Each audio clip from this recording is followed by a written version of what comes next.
this is the reason I haven't even started the rules of engagement yet is because Steve's doing what Steve does. It's just basically just pissing around. Gets distracted. I wonder why his career as a musician ended slightly prematurely. Because every time they started recording, he fucked off. Sorry. Oh, hello. Take 20. Steve's back. The dog is locked in the broom cupboard. No, he's in the bedroom. Okay. We're going to have a chat about streaming and the reason streaming has happened and all of the good things that it brought and all of the terrible things that have happened because of it. Now, the reason we thought we'd have a conversation about streaming, and I'll introduce Tom into the conversation in a minute, is because I kind of rediscovered Electrasy because I was working for one of the early streaming music businesses, one of the first platforms that was being set up. M-Flow. I've told this called M-Flow, wasn't it? M-Flow, that's correct, Stephen. Yeah. Memory. And it was supposed to kind of revolutionise the industry, and then lots of things happened and it didn't. But so streaming as an entity, I think, is something that's worth having a conversation about, because we've discussed all sorts of facets of the industry, and I think this one is going to be a particularly interesting conversation.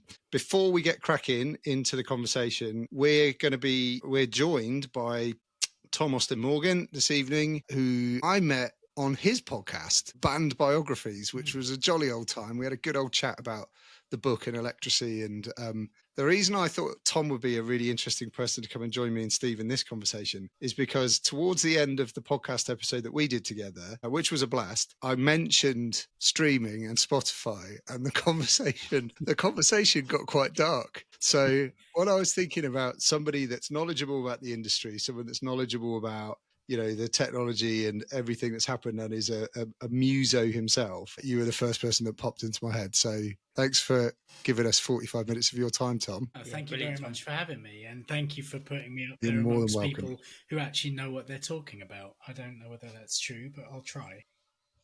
Oh, mate, you'll be blinding. I think everyone's got an opinion on it. Steve's got some opinions on streaming, and I have to rein you in a little bit, don't I, Steve? Yeah, it's a crock of shit, really, isn't it? Oh, God, he's gone straight in. He's gone straight in, I mean, Tom. it's all right. I can understand it from a user point of view. It's amazing, you know, to have this massive, massive library of everything for not even a peanut.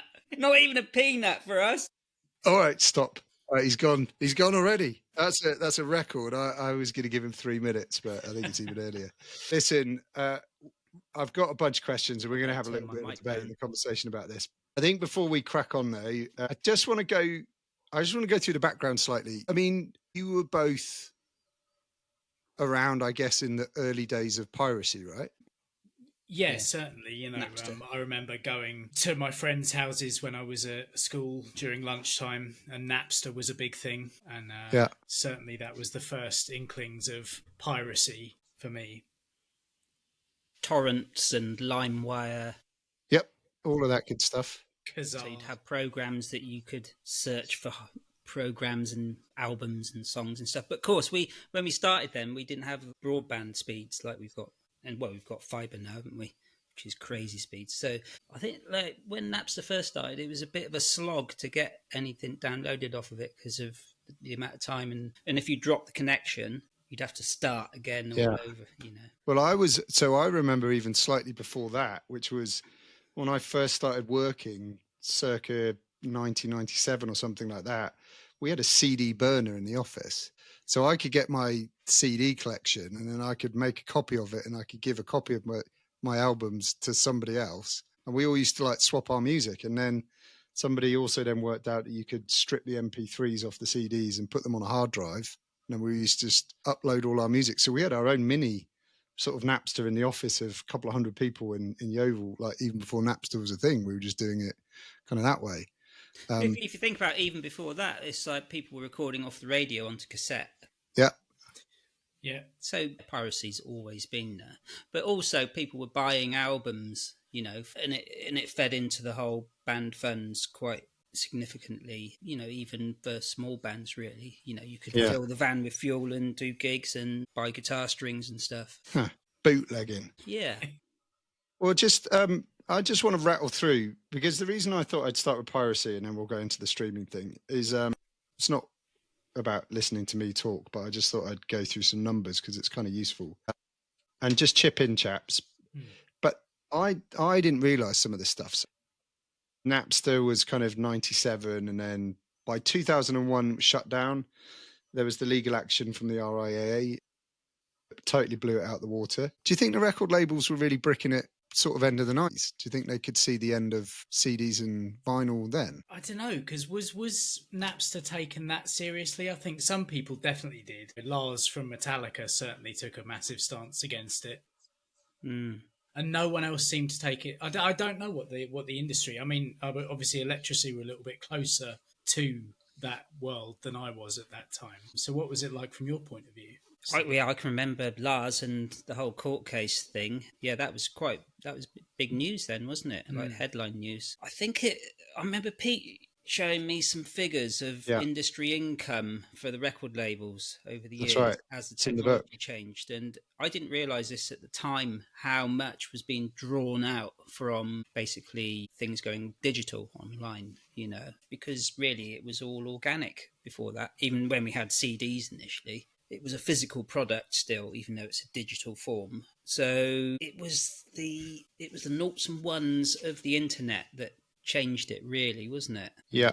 Because then there was no physical product that was being distributed, was it? And you take a certain percentage of that physical product sales, whereas you couldn't. It was much more difficult to kind of police and figure out exactly what was going where, I suppose. Yeah, that's it. And you could probably graph like the increase of there must be a graph somewhere that shows like the decline of sales of physical product and piracy on the up, on that upward sort of trend through the years. Do you want to know the number?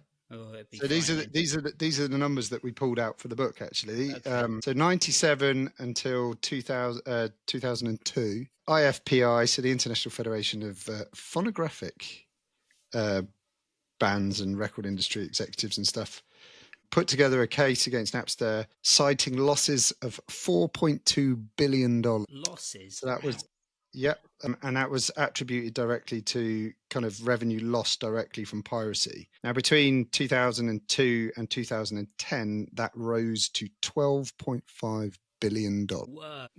Yep. So obviously they could see it, and clearly they were probably working it quite heavily. Yeah.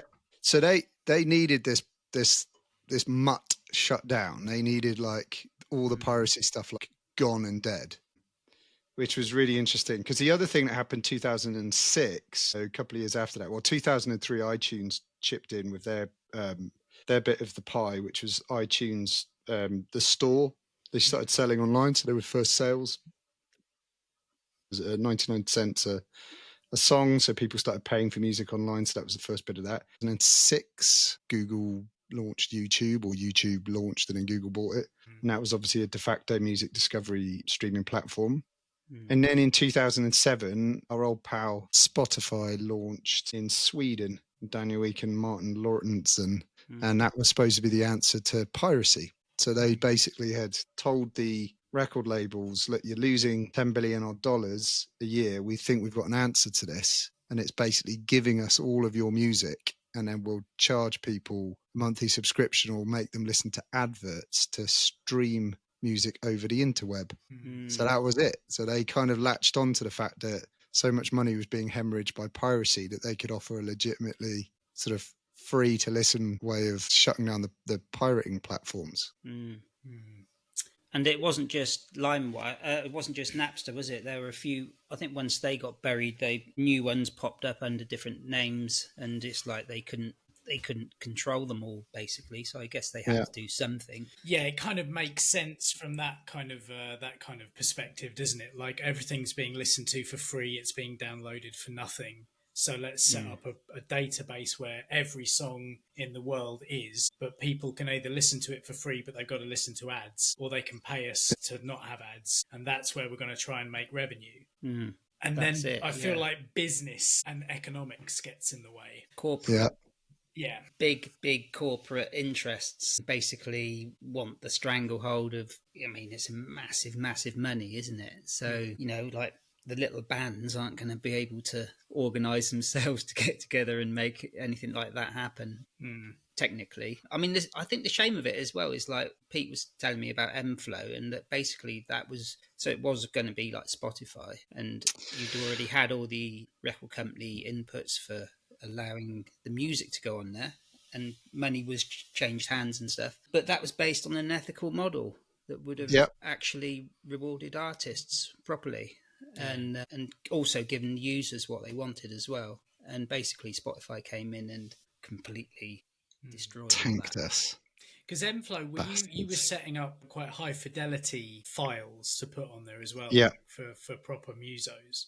Because I know that that was the whole plan. Spotify's thing is still it's one of the lowest bit rates of quality out there, even among I really noticed established streamers. It's still the worst, yet is the most ubiquitous for some reason. Well, they went for the mobiles. So Spotify was a desktop app originally, but they were already developing their kind of mobile app. And if you think about 2007, 2008, that was pretty early for iPhone. So that was their whole low fidelity pitch. What was also happening in the background as well, which is kind of an interesting bit for this whole streaming conversation, is that the record labels were absolutely bricking it. They actually backed a couple of startups at that time, so we all had different deals with the record labels. I can't talk about what the deals were for legal reasons, I think even still now, but basically there was Spotify, MFlow, Grooveshark and SoundCloud were the kind of the four horses that were being backed at the time. We were all given slightly different deals by the labels, so we had to sell music. That was the point. So we had to put a price, on each song that was listened to. And I can't remember what the SoundCloud and the Grooveshark models were, but Spotify were basically given the freebie. So there were 4 contracts up for grabs that we all kind of developed business plans for. And Daniel Week managed to convince them that his freemium model was going to be the one that was going to work. And then shock horror, everybody launches at the same time and the freemium one gets all of the listeners. Because radio. But also, I don't know how far back this goes and whether there was a conversation earlier on when Spotify, was starting up around that time. But there has been a lot of record company basically gaining shares of the company. So they have a vested interest in making it happen. Whether that happened early on, I don't know. But that's a massive incentive if it did. I think a lot of them did. Right. Threw money in for percentages and stuff, yeah. And so again, it comes down to the money side, doesn't it? If you've got the major players all investing in the one, it's going to be the one that's going to succeed, isn't it? Because they're all backing it. Yeah. Yeah, and it's also, I think it's about that control, isn't it? Having a stranglehold on, I don't know about you, Tom, but like we used to get quite a lot of radio play under Universal and Arista. It was quite easy because, they could pitch and there was a relationship there. As soon as you're out of that loop, we can't get radio play now on, the proper big stations and stuff. Right, yeah. And it's nothing to do with the music. Can't even get Morning Afterglow played, Which was a hit. Yeah, it charted, so top 20. Yeah. And like speaking to the DJs and they're all cool, really. But it's like they haven't got control either. Yeah. I mean, my band's never got to that level. My band's never got to that level, sadly. But I was briefly... But you shouldn't have to, really. No. I was briefly in a version of the band Sham 69 for a while. Oh, okay. Even there, I saw the kind of hoops that they had to jump through to get a record together. It was very... there's no budget anymore for that kind of band. It was very much all we recorded our parts separately, sent it in to get mixed together, and then so it was very incredibly low budget because they're not on a big label. They're on a I think it might be on their own label, if I'm honest, their own imprint. So again, if they haven't got those ins, you're not gonna get that play. You're not going to get the push. That's exactly it. And it's complete control on an industry side, basically, to do not allow the independents to have access to, because they only have so much time on radio. But it means so many bands don't get played. And the music's amazing, And this is another kind of... People are missing out. Yeah, and it was kind of it's always said that it levels the playing field, streaming, and being able to do it all yourself and get it onto the streaming platforms. But actually, all it does is it opens the door to anyone who's got a microphone and a guitar in their bedroom or a laptop that they can create music on. And so you're not only competing with, you know, the big boys and girls of the industry, you're competing with literally everyone who's a bedroom producer. It's I don't know if it's more difficult now that the gates have been pushed down and everyone has access, or maybe it was always difficult to get noticed, but it's certainly, you've almost got to become not just a musician, you've got to become a social media guru. You've got to be a videographer. You've got to be able to script content, and it's not really what I got into music for. I'm not a natural content producer. And you've got to be the manager, the accountant, the tour manager, the sound engineer. And you've got to buy all the recording gear as well, you know, to do it at home. So it's a lot. Multitasking actually is quite a thing, isn't it? Yeah. Which is kind of interesting. But I mean, I think the other thing that was interesting about what you're just describing is that in 2015, Apple Music launches, because they bought Beats Music. Artists aren't just creating music for one platform, they're creating it for multiple platforms and having to do what you've just described, like marketing, managing, sort of independent work across multiple streaming platforms as well. It's crazy. Absolutely crazy. Who do you use for your distribution then, Tom? Both the bands I'm in at the moment, High Frequency and Swamp Stomper, we both use DistroKid. Okay, right. Because it feels like I don't know whether it was the cheapest option or the one with the best set of options out there. Because that's very similar to CD Baby, I guess, is it? Okay, yeah. Yeah, because we're using CD Baby through Nige handles all that. But I clocked something like, I think it was just last week, that Universal have basically bought out a company called Downtown, who own basically CD Babies within that umbrella. So they basically, you think how many independent artists have distributed through CD Baby and now going to be controlled by the world's biggest record company. Yeah, I mean, we had a if friend it goes of ours through with the regulators. We had a mates band called Lucky Hit a couple of years ago. The distributor they were with closed down without warning. What? That all their streams went back to zero, and they had to find another distributor to go through. They were having an absolute nightmare, and this is it. You've also, on top of everything else, got to kind of look at which ones are the most stable looking ones, and you had no idea from the outset which ones, you know, I mean, obviously if a large record label is buying out these things, at least that gives you a little bit of stability with CD Baby. Until maybe things change contractually and percentages change and stuff, and before you know it, it's like, what am I doing this for? You know. Let me just give you another couple of numbers, because I'm that guy. I'm the stat man tonight. 2013. Guess how many people were using Spotify? 2013. 13. Couple of 100 million. That's a long time ago now. 200 million. 24 million. Oh, was it? Right. So but what's 24 million. 2013, 24 million. However, by 2016, they jumped to 100 million users.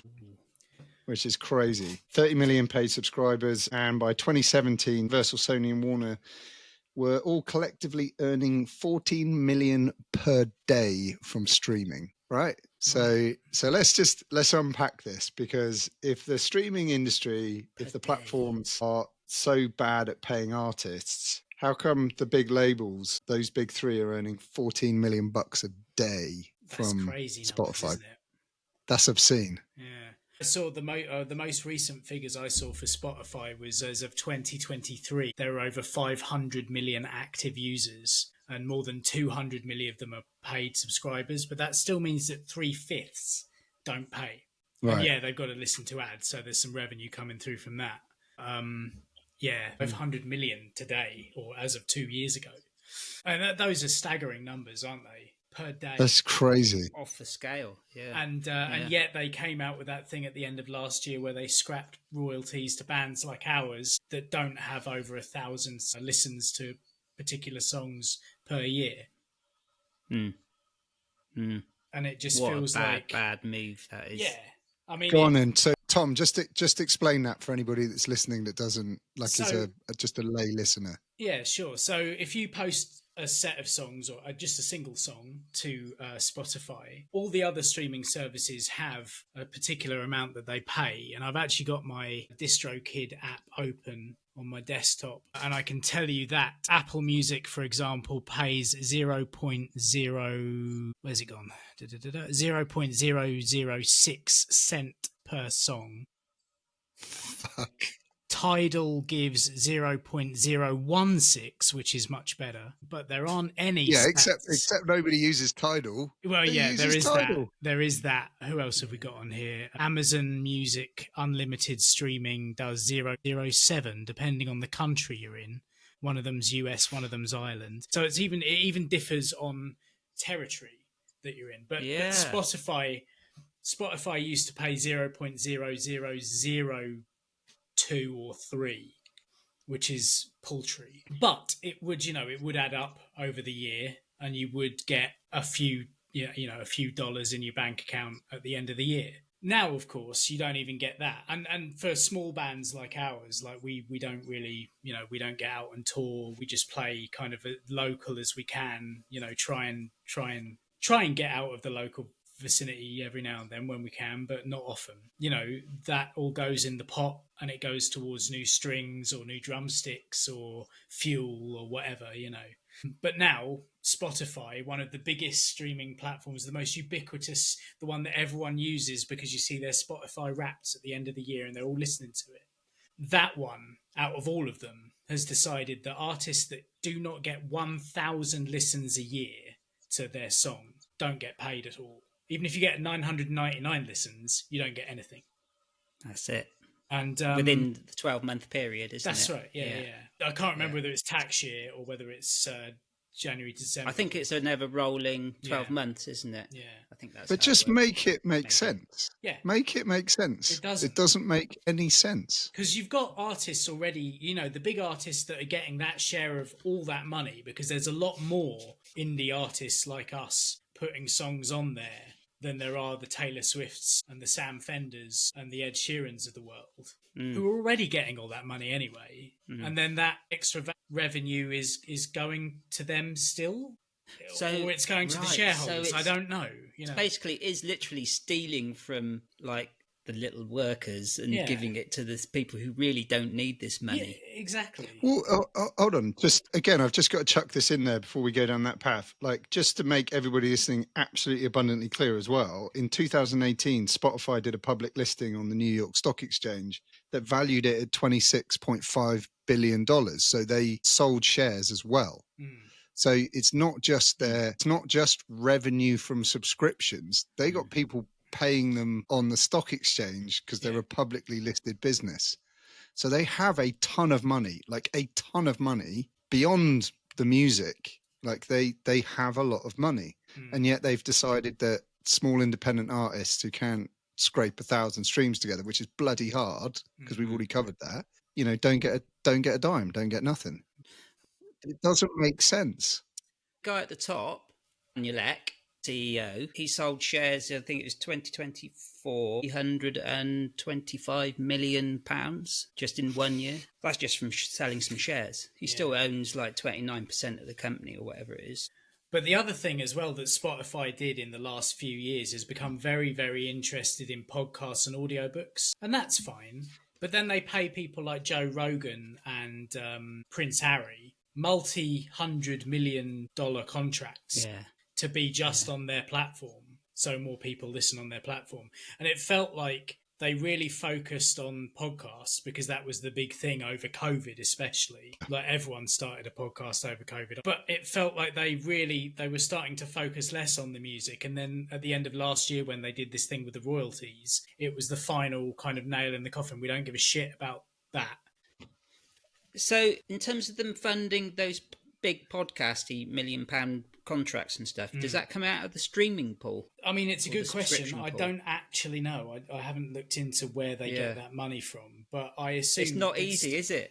No, because I don't know whether they keep things separated like that. Where it doesn't like work in their favour, they probably gloss paint it and it'll be hidden underneath the gloss paint. Yeah, exactly. Well, the global revenue for streaming, and that's all platforms, not just Spotify, is expected to exceed about 25 billion US dollars this year. So this year. Wow, that's a lot of money. And you were saying earlier, Napster was taking something like 12.9 billion out of the whole industry. Yeah, thank you. And so you they just basically sorted that out and some more, doubling it up. You just nailed it. Creaming. So the amount that the industry was losing is now significantly, like they were losing 4 billion. The streaming industry is making 25, but artists are worse off than they were during piracy. Yeah. Well, the other stat I rest I've my got case is that an artist, to make minimum wage in the US, an artist would need to generate over 1 million streams a month. Whoa. What? No. 1 million streams a month just to make minimum wage? That is insane. Do you know what? Like, the whole thing just boils my piss. I don't get it. Like, I don't get it. It's no wonder that musicians and people who genuinely respect music have no time for it at all. What, on there? Yeah. Let's look at it. Let's look at it from the point of view of the consumer. They don't care. A lot of people really don't. Yeah. They don't care, because otherwise they'd be saying the same as the artists that you're kind of pointing at and going like, like I loved it when Neil Young and Joni Mitchell removed their music from Spotify, basically in protest of Joe Rogan. Yeah. They went, right, we're not doing it anymore, get it out. These artists that make a stand. I remember the Stereophonics early doors, actually. Kelly Jones was like, we don't want our music on Spotify because this model doesn't work. We're not making anything. And I think it was Lady Gaga as well that was like really hacked off and was like, they probably did some deals in the background and got some money. I know Taylor Swift made deals as well. She took all her music off and then renegotiated terms with Spotify. Yeah. But why did if I go on there now, it's all back. Yeah, it's all back.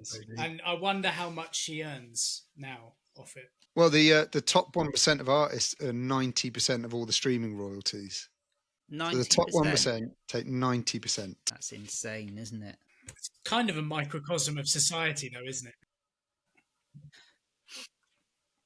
it? Why do people think, do you know what? I've got a right to listen to whatever I want to, in whatever volume I want for $10 a month. Because it's there. It's there. It's so easy to use. Yeah. Unfortunately, from a user perspective. Yeah. It's just ubiquitous. Easy to access, free to access. If you want. Should it be free, Tom? I mean, like I say, 300 million of Spotify's 500 million active users every day do not pay for it. And like I say, yes, they're listening to ads, but I don't think that inconveniences too many people, really, clearly, or else they would all be paying. It's a double-edged sword, because obviously, the whole point is that you put yourself on these sites hoping that people find you. If you get on the right playlist, it can put you in front of loads of new people. It also is available in almost every country on the planet, emerging markets like Africa. So, there is that thing. But then that comes back to, oh, yeah, we'll put you on in our pub. We won't pay you, but because you're getting the exposure. And I always hated that mentality. I've felt since COVID that, like, even just around my area, pubs and clubs are paying a bit, and some are paying decently, which they never used to do pre-COVID. I feel like the live area, people missed live music when COVID was happening. And I feel like the value has been seen a little bit more by clubs and pubs, where they're seeing, these bands come in and bring people and they drink and they add to our profits. So why not share a bit of that with the artists? And I suppose that's kind of what the splits in streaming services for the royalties are supposed to be, but it's just nowhere near enough. That's, like I say, you've got to have that's how I feel as well. Yeah. Because it's such a good tool.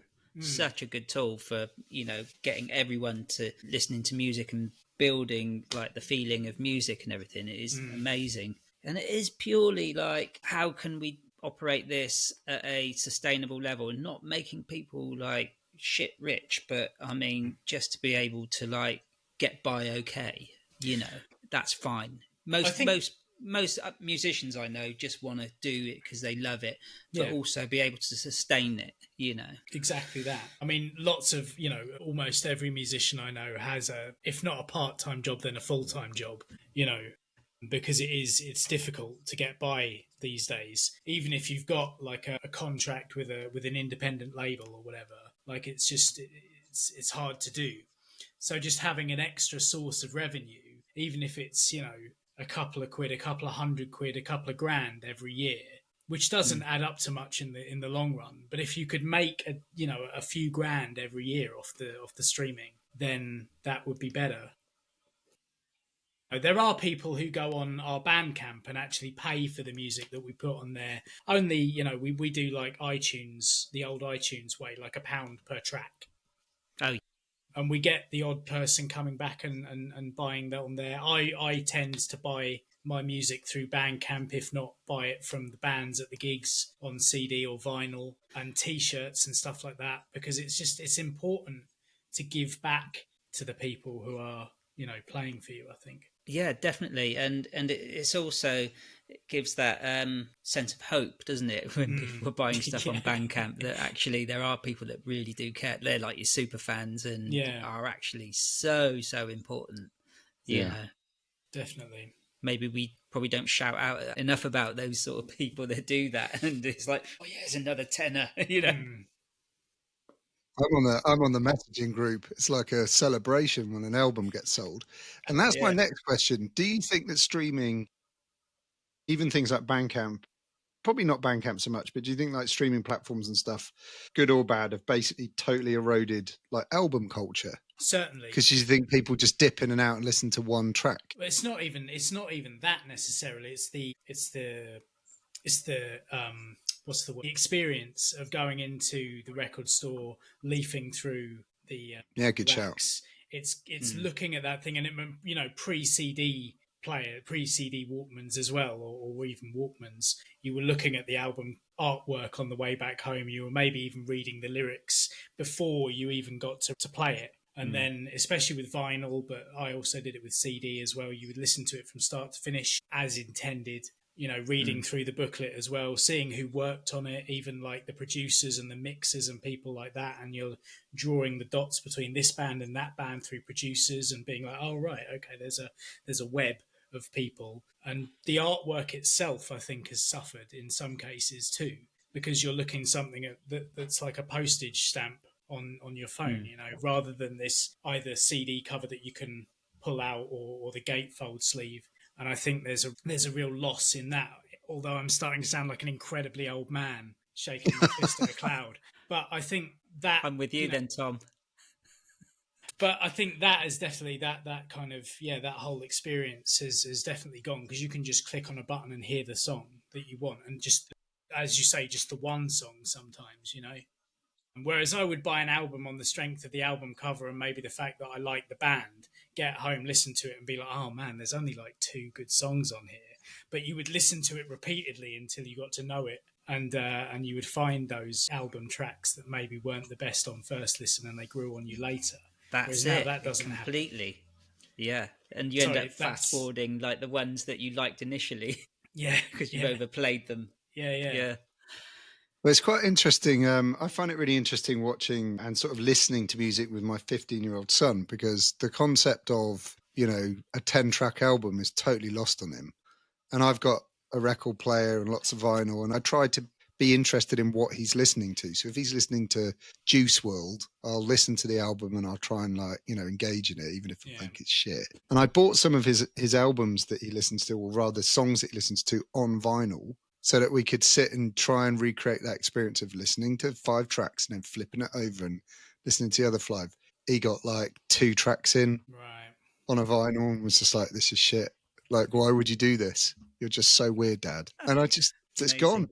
Is he into music? He is into music. He's got very different musical tastes than me, but he's also into, a Spotify subscription, which I pay for, I think, that allows him to just create playlists of 101 trackers. Like, that's it.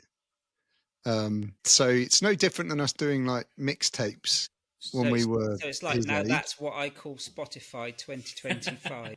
Yeah. But that's all they're doing. They're just playlists. But the point is, like, the idea of, did you know that band went into the studio for 6 months and created not the 10 tracks that are on the album, but another 10 that never got released? Like, that all of that's lost on him. Totally lost.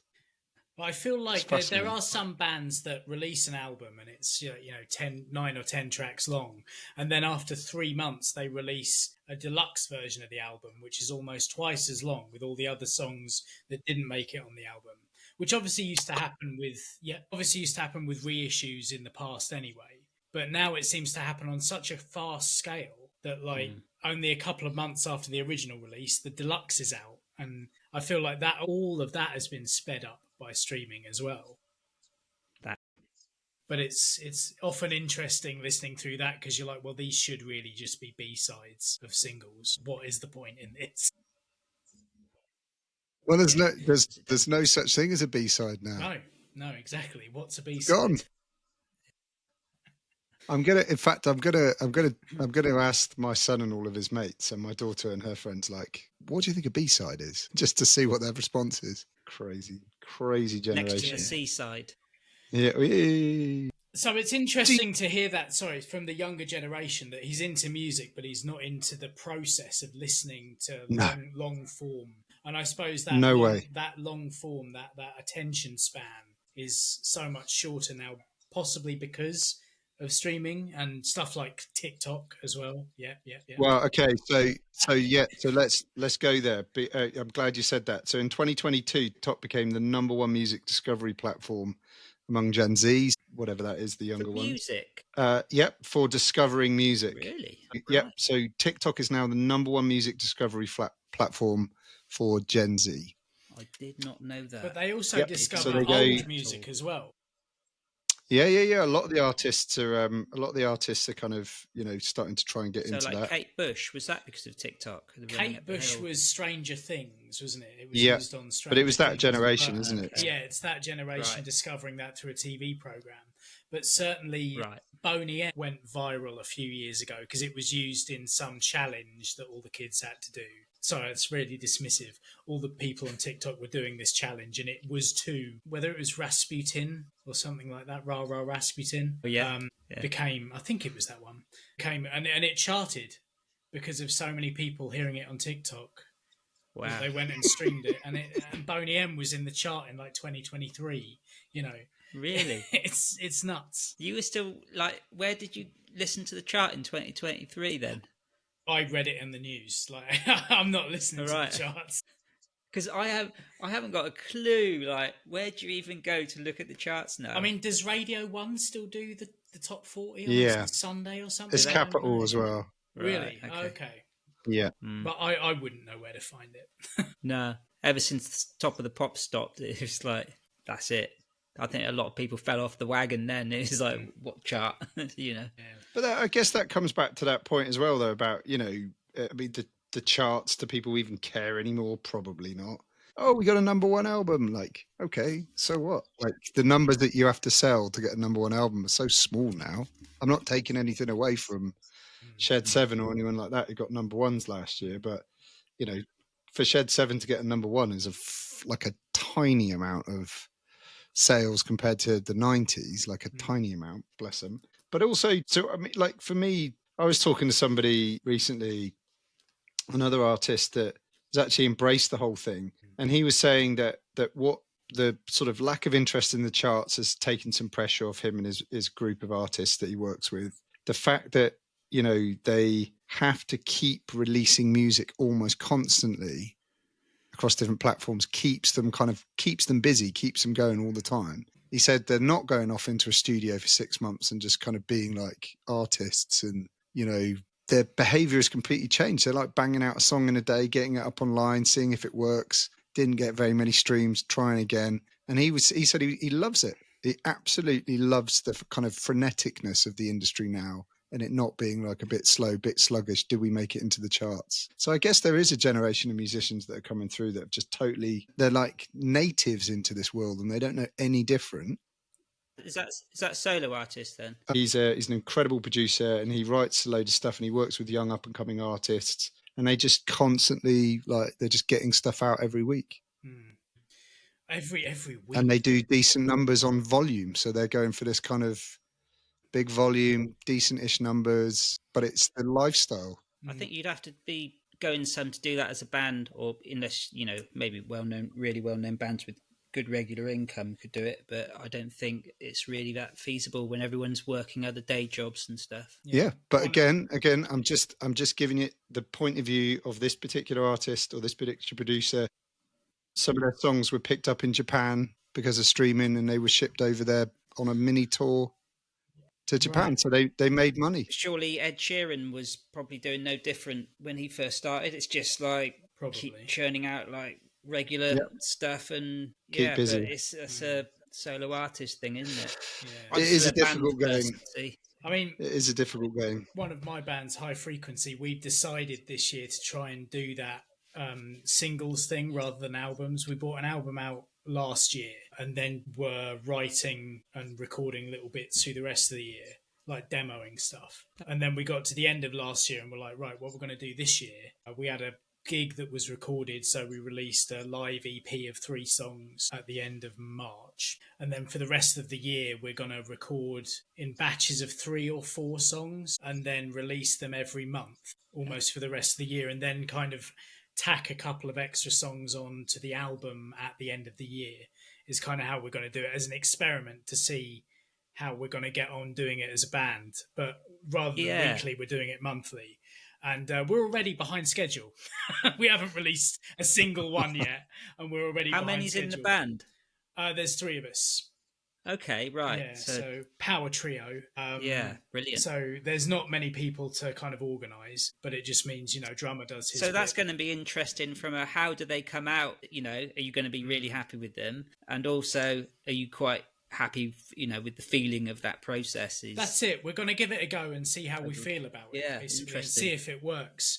Because the whole point is if you release an album every year or 2, like by the time the next album's out, you've become stale and you haven't released anything and no one's looking at you. So the whole experiment is going to be like, well, can we do it first off? And secondly, do we enjoy doing it? And if not, we'll go back to the old way of doing it, I guess. So is that based on you're writing the songs in between as you go on as well, so that it's all quite fresh? Or a lot of it we tend to write quite quickly anyway, which is lucky. But some of them are more thought through than others, and we're kind of quite fluid with our plan of what's going first, second, third, fourth, fifth. There'll be ones that we're working on a bit harder, and we'll push them forward maybe, and keep working on the other ones. We'll just see how it goes, I guess. We're trying to be quite flexible with it this year and just see what happens, because I think Ash a couple of years ago did song a week for like 2 years. They did the whole alphabet. They did A through Z. That's right. So they did like 20. Was it every week or every month? I can't remember. But they released an entire album's worth of, or double album's worth of tracks, and so it's not quite that mental, but we're gonna try and. That was quite a while ago as well. Ash did that. Yeah. I think it was just. But Tom was coming about. Maybe it was one a year then, Pete. Tom Wheeler is like just a machine. He will just turn out music as well. Yeah. I listened to them all. I listened to the A to Z, and 50% of them were dirt. Like they weren't even that good. But the point was they were saying we're just going to stretch the model. We're going to try different ways of releasing music. We're going to embrace like the weird world and sort of roll with it. So I guess we've got to do that. I've got a couple quick topics that I just want to cover before we wrap up, because we could talk about this for hours and hours and hours. Like, I just want both of you to give me a point of view on this. So our friends at Spotify and all these other platforms have obviously accrued ginormous catalogues of your music and other people's music. They are now also using those catalogues to train AI to generate other songs. Like, where are we on this? Well, not only are they not paying you, they're also using it to train machines to write songs. Yeah, I'm not cool with that. I'm not great with it. I think there was a thing a while ago about people tracing certain artists on the Spotify playlist that had released a ridiculous amount of work, and I think there were like 3 of them, and they had tracked them down that they had been uploaded from near the Spotify headquarters in Sweden. All right. So it feels a little bit corrupt, really. I feel like they might be stealing our money that it's not even being paid to us. Do you rewarding think? themselves? Yeah, Us. it's because there's quite. I don't know what the percentage is. I haven't looked it up, but there is a hell of a lot of AI generated music on Spotify. Loads. And obviously, if that gets played more than 1,000 times, again, that is taking money away from artists like us. You know, and that's not right. I don't think. But I've got a great stat here. Like, I got to say this, right? 2024. Okay. Anulek made the equivalent of 115 billion streams in 12 months. Himself? What? Yeah. Jesus. Really? That was his income? Yeah, honestly. Wow. That was from shares, basically. Yeah. That's amazing. £345 million. Oh, shares as in music, not from Cher the musician. I thought that's what you meant. The let me just rant just for 20 seconds and then I'll put a pin in it. But like, do you know what really annoys me about Daniel Eek? I call him Eek as well. I know it's Eck, but we call him Eek because it's nicer. And me and Tom spoke about this before. He's not even a music fan. He's a technologist. He does not give a flying crap about music or musicians. That's why he can do what he's done. Yeah. He's such a turd, I tell you. I just don't think you should be running a company like that if you're not passionate about the thing that you're promoting. No, you know, it just he doesn't care. Right. The thing is, though, M-Flow, on the other hand, you know, yeah, the cost of content is close to zero. That's it, isn't it? That's the biggest kick in the balls of all, isn't it? All right, give me just so we got some end in sight. Give me both of you. Just give me a prediction about what's going to happen in the streaming industry for the next kind of 18 months or so. What do you think is going to happen? Growth. I was hoping that Labour, because they were having a lot of conversations with the musicians' union and stuff around fixing streaming and all of that. Chris Bryant, who's an MP from the Rhondda, and I was messaging him quite a bit around that time, and I thought, oh, they're going to regulate and come down on it, and thinking like, oh, Labour's going to support all the little people, all the little workers, all the little worker musicians doing all the nitty gritty stuff, just to give us a minimum wage or get working towards a minimum wage. And then they got voted in and nothing. It's just like, so I don't think anything's going to happen. It's just the industry's going to grow and get even more control. It's going to get even harder. But I mean, I'm just enjoying doing the music, really. It's all I can do at the moment. And I just feel sorry for like young musicians at the moment because, we're very lucky, really. We had an opportunity in the 90s. Kids now, especially in bands, solo artists, I'm not so worried about it because, it's easier in many ways. But when you've got even like three of you, like you, Tom, it's like it's very, very hard to split peanuts. Yeah. Three ways, and put fuel in the van. Yeah, exactly. It puts pressure on like life in income sort of ways, basically, because it's not cheap to do. Yeah, that's my feelings. Yeah, I'd like to take something positive from this, though. I'd like to see. You got anything, Tom? I'd like to see disruption. I'd like to see a disruptor come in and actually create something that can rival it, but which gives a fair share. I'd like to see people stop using Spotify. Nice. I dislike the service. I think it's awful. I've always been an Apple guy anyway, so I listen to things through Apple Music if I have to. But like I say, I'd like to see more people understand what it's like to be an aspiring musician, to pour countless hours into your craft. Go out, put yourself in front of a pub full of 5 people every weekend and play your songs to the dog in the corner. So it's that physical experiential thing that you're connecting to again. What I'm trying to say is that like we bring merch to all our gigs and people do buy t-shirts. They do even buy CDs, believe it or not. And they're feeling the air from the speakers. Yeah. I'd like to see a service come along that rivals them and somehow manages to pay something decent towards the artists. But I also think people need to...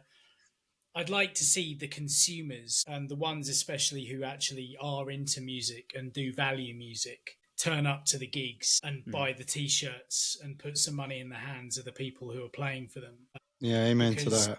one T-shirt that's worth 10 or 15 quid is worth nearly 10,000 streams. I'd rather have that tenner than try and drum up 10,000 streams worth of listens, because it's hard getting people to listen online for free. I don't know. I'd like you to be making your money from your music, not a T-shirt.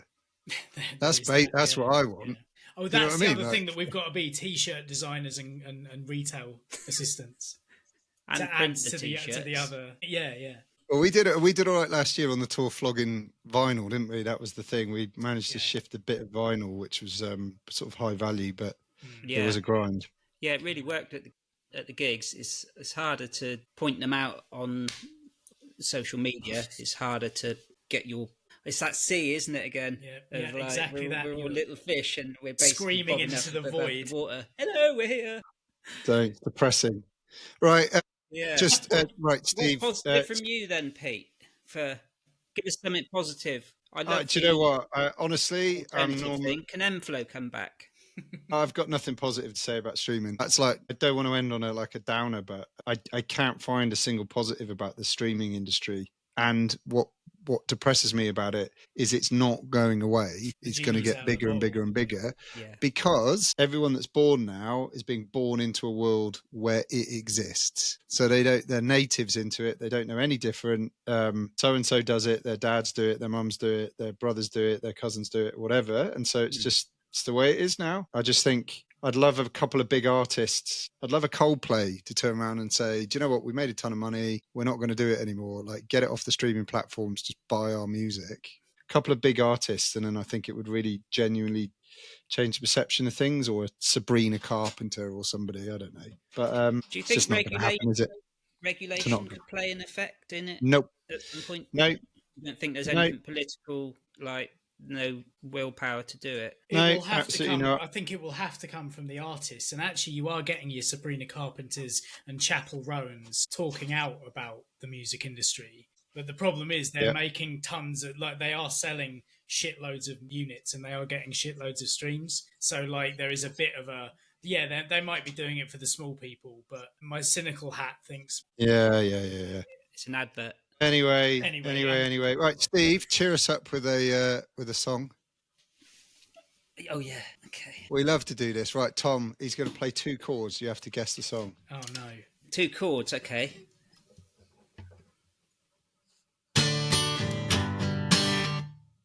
Oh God. Ooh. You can get that. Is it an Electrasy song? No. Oh. I wouldn't do that to Tom. Oh no, Tom listens to some of your songs. I've listened. It's very apt for what we're talking about. Do you want it again? Yeah, go on, one more.